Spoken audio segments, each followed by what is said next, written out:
Hey fellow wealth builders, so today I'm going to take you through somewhat of an impromptu retirement rebalancing video. So I'm going to actually be going through and rebalancing my sister's retirement account to kind of help her kind of get a little bit more of what she's looking for when it comes to her retirement.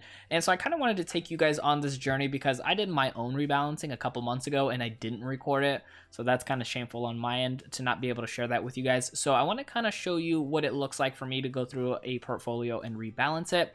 So if this is something that is interesting to you, or you want to learn a little bit more, or you just like the idea of watching somebody else rebalance their portfolio, make sure you stick around and check it out. And really quick, if by chance you are new here, my name is Dennis, and on this channel, we love talking about personal finance to really help you build more of your wealth. Make sure you have that red subscribe button, hit down below, and then the bell to get notifications when new videos like this come up. All right, so now what we're gonna do is hop onto the computer, which technically we already are. I'm recording this on the video camera from the computer, so we're gonna transition over here. But what we're gonna do is we're gonna go through and decide on rebalancing this portfolio and kind of why we wanna do that. So what we're going to do first is we're going to go ahead and click over here where it says 403B plan. So she has a 403B plan, which is very similar to a 401k. It's just that she works in the medical field, so her title is just a little bit different for her retirement account, but pretty much the exact same thing. So we're going to go ahead and click on that. So now we're on the summary page, and we're going to be in the section right over here where it says, I want to change investments. Now, really quick, before we change investments,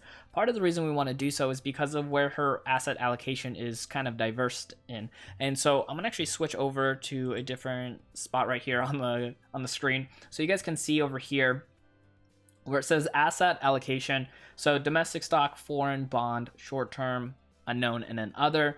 So right now, it does say that she resembles aggressive growth, but there's a little bit more in foreign stock than she would probably want, just based off of how her and I kind of talk and what she's looking for. And then same thing with the bonds. She is still very young, so we're looking to be continuing to be more aggressive, so that way her money can grow faster, and then over time slow down and kind of convert a little bit more into a moderate investor. But right now, with her age, she can definitely be a little bit more aggressive based off of her risk tolerance, because that's a very important thing to note when it comes to rebalancing portfolios. So now I switch back to the bottom of the screen here. So we're going to click on change investments. So when we click on change investments, at least on Fidelity, and this will be somewhat similar on some other platforms as well, but with Fidelity, there's a thing right here that says contribution, change investment elections. Essentially, that means everything else that you have will stay the same, but you can start moving new money into different investments if you so choose to keep everything else and then add a new fund. You can do one-to-one changes if you want to, but what we're doing is going to be the rebalancing, which is actually exchanging multiple investments, so that way we can get everything rebalanced the way she would prefer, so that way she can get the most out of her money and her risk tolerance. So we're going to go ahead and click on exchange multiple investments. So it says right here, one-time rebalance. Says rebalancing is a way to get investment mix you want without making a lot of individual exchanges. When you rebalance your investments, you move money among several at one time, resulting in allocations you choose. And then there's also a different option where it says you can choose your target allocation.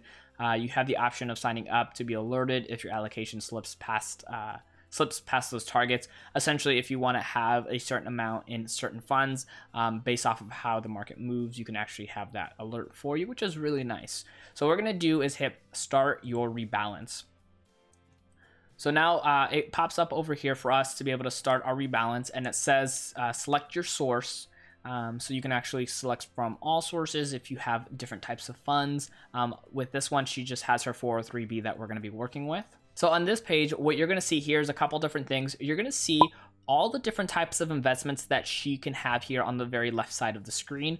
And those are the different types of investments, whether she's in them or not, that she has access to be able to invest in. And the next column is going to be her current balance. And this is everything that she has in the selected funds. So you're going to be able to see certain dollar amounts in certain funds, and that's what she has money into currently. So the next column up is going to be the current percentage. And this is actually going to give you an idea of how much of a percentage is each fund actually have for your overall portfolio. So that way you can see if you want to adjust things and move things around. As I mentioned, we already have a couple of the different funds that we have chosen, or kind of just keeping that she already has, that we're going to go ahead and move that money into. if you want a really in-depth video on how I look at some type of mutual funds or index funds, I have a video that I'll put at the very end of this one or in the show notes down below, so you can actually check that out. It's a lot more lengthy, but it really gets you an idea of like some ways to look at funds and how you make those type of decisions. One other thing I want to keep in mind as well too is when you see the different funds that we're putting money into, these are things that we did research on. So make sure that you decide to do your own research and look into these funds themselves, because I'm not a financial advisor. So you definitely want to make sure you are doing your research, and then if you need to, make sure you reach out to a financial advisor. There are sometimes great advisors on the brokerage services that you use that can really help you out. So make sure you take advantage of those if they are available to you. So what I'm going to go ahead and do is scroll down a little bit so we can see all the different funds that we have available. And these are all the different options that we have on here. So as I mentioned, I already have a list of the ones that we are going to be moving money into, which essentially is the same ones that she's already currently into, but we're going to be taking away the money from certain funds that just don't really kind of cater to what she wants when it comes to her investments.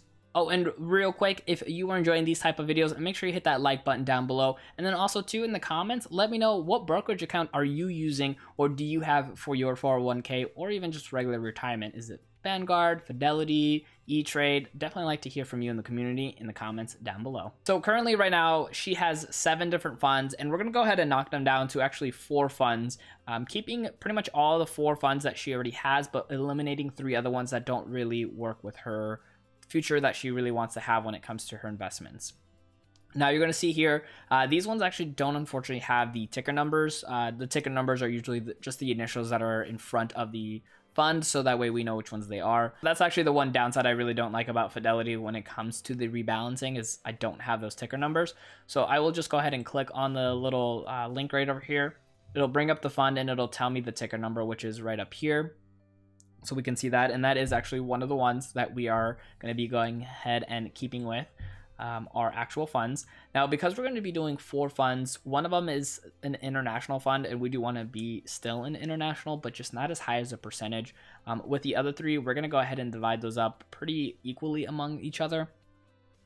So we're going to make sure that we have them all put together properly, so that way they can continue to grow for what she wants again. So the first fund has currently 22.79% of the overall fund. We're actually going to be changing that to 31%. So it's going to go up a small amount when it comes to how much it's allocated towards that fund. And that, by the way, was VIIIX, which is the Vanguard Institutional Index Fund plus shares. So that one we really liked on there when we were going over everything. And then the next one over is going to be VITPX, and that's the Vanguard Institutional Total Stock Market Index Fund. So we're going to go ahead and make sure we add that one. This one is going to go up significantly. So it was originally at 12.92%. Now it's going to go up to 31%. So it's a huge chunk that is moving up for that fund. So next up is going to be the mid cap fund. So this is the FSMAX. This was also one of the ones that we're investing in for her. Now this one is quite a bit more aggressive. It's kind of mid-range stocks, just kind of like the name indicates there for you. Usually it has better opportunities for a lot of growth, but there is more risk involved. But again, with the young age, she wants to be more aggressive. So this one is also going to be going to 31% on top there. And then when we go ahead and scroll down to the next section, so in this section is the international. Fidelity actually has quite a few international funds available, and she's actually invested in 2 different funds over here. As we mentioned, she had quite a bit in international funds that we didn't want to be part of, so we're going to go ahead and leave the first one actually at 0 over here, so that way that is going to actually get pulled and moved into the other funds. And then this other index fund, we're actually going to go ahead and keep it because we still want to have some portion of our funds international, so that way we can have the opportunity for growth in that area. But we're going to definitely drop that from 24.62% all the way down to 7%. And then we're going to go ahead and scroll down, and of course we still had the large cap fund over here. Now this one had quite a bit on this account, but the reason we didn't personally like this one was the expense ratio was actually quite high, even though we got very similar results with the index funds. So we're going to keep that at 0.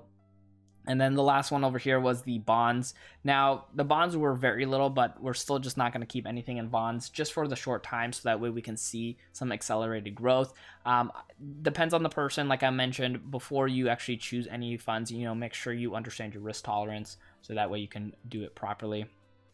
And then we scroll to the bottom over here, and you're going to see here that, of course, we did it exactly at 100%, because you have to make sure it hits 100% exactly, so all the funds can get readjusted properly and put into the right balance. And so that way everything gets moved properly and there's not like some odd percentages. You have to make sure you hit them properly to be able to complete this transfer when it comes to doing your rebalance. All right, so I hope you enjoyed this video. If you did, make sure you hit that like button down below. And then right over here, I will have that video where I go more in depth with mutual funds and ETFs and what to look for. So definitely enjoy.